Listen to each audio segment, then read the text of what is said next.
Hello there, welcome to another video. This is the Bookkeeping Master on YouTube. In this video, I'm going to give you an introduction to banking rules, creating rules, bank rules on Sage Accounting to automate your bookkeeping. In previous videos, I showed you how to connect a banking feed between Sage Accounting and the company's online banking. I demonstrated how to import transactions if the banking feed is not something you want to do.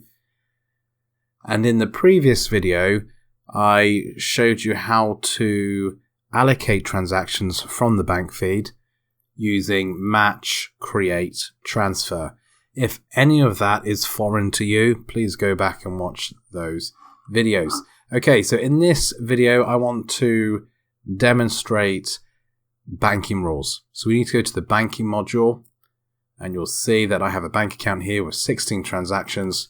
So this is 16 pending transactions that I can potentially create rules for. And the whole purpose of these rules is to automate this bookkeeping process.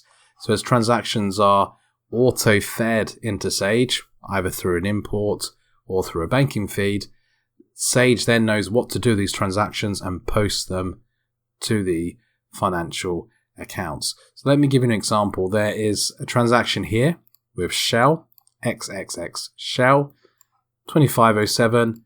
This could be in pounds, dollars, euros, it doesn't matter. Let's say any expense to Shell is always going to be vehicle fuel. So what I can do is create a rule on Sage to tell the software that any transaction that appears in this pending list that has the reference Shell is vehicle fuel, and you can post that automatically for me so I don't have to bother doing it in the future. So how do I do that? I click on create a rule and I simply fill out all of the boxes here, and then the rule will be active. So what is the rule name? I'm going to call it the Shell rule. The name is irrelevant though, you can name it whatever you want. The rule applies to payments or receipts. This is payments, this is money out of the business bank account. We then set our conditions, and you can set conditions based on many things, and you can have multiple conditions. So the conditions include things like reference, amount, the account number, the sort code, the check number, the date. For this rule, all I want is transactions that have the reference XXX Shell to be allocated as an expense to the fuel account. So that's the only condition I'm going to put in on this rule. I'm going to set for this rule.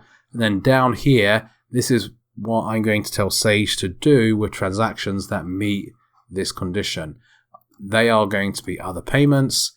They're going to be posted to the Shell supplier account. They're going to be a credit/debit card transaction. The reference is going to stay the same, XXX Shell. The description, we can put in fuel. The ledger account, the expense account, I want that to be vehicle fuel, 7,300. And the transaction will have 20% VAT. So let's just review this. At the top, we have the rule name, and whether it's a payment or a receipt. We have the condition or the conditions for the rule. And then we have what Sage is going to do with that transaction that meets the condition.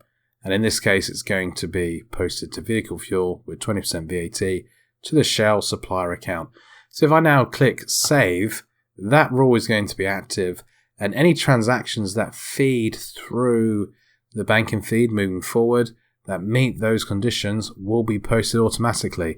So any Shell transactions in the future that come through that meet the condition of that rule, so if they say XXX Shell, will be posted to vehicle fuel. I don't have to worry about that moving forward. Sage will handle it all. We can do the same for bank charges, for staples. So anything with a bank charge, I don't need to manually allocate that every time it comes through. I can just create a rule. So bank charge rule is for payments again. Anything with that reference, XXX bank charge, is going to go through. This is going to be an electronic. It's going to be, let's say, HSBC bank charge. And we're going to allocate that to bank charges with 0% VAT. And then I'll click save. And that rule will now be in effect moving forward. How about money in? So let's go right to the top here. Let's say any cash we receive from example customer is not going to go against an invoice. It's going to be allocated to cash sales, something like that. It's exactly the same principle as before. We just click create a rule. We name the rule. Customer A sales. This is for receipts this time. We put in the conditions, and I'll just have the reference once again. The transaction type. The customer, if we want a customer. The method, the reference, the description, the ledger account. So this is going to be, do we have a cash sales? No, we have shop sales. Let's use that, 4,005. No VAT. We can click save, and that rule is now in place. So ideally, what you're going to have is a number of rules that cover the majority of transactions. So everything's automated. The transactions are fed into Sage automatically through a feed or imported through a statement. And then the majority of those transactions are accounted for. The bookkeeping is done for the majority of them through rules. It's all an automated process. It's all here to save you time and to iron out errors. Because if you have your rules set up correctly, then it all should be allocated correctly. There's no room for human error. That's the idea. Anyway, okay.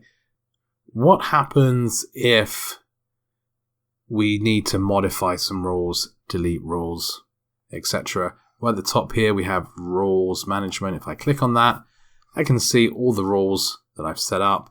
If I simply click on a rule, then I can edit that rule and I can delete it. If I want to edit it, I just change the information, click save. If I want to delete it, I just click delete, confirm, and that rule will be gone. Now, a couple of things to note. The first is you can add rules from this screen. You can also set rules for different bank accounts, so be aware of that. There are rules specific for each bank account. My example business current account has no rules set up, so please be aware of that. I think that is everything that I wanted to cover. A very brief video. If this has been helpful, please like, please subscribe. If you've had enough of Sage, I do have a link below for Xero. If you want to get going with Sage and you haven't subscribed already, there's a link below for Sage. Any questions, please let me know.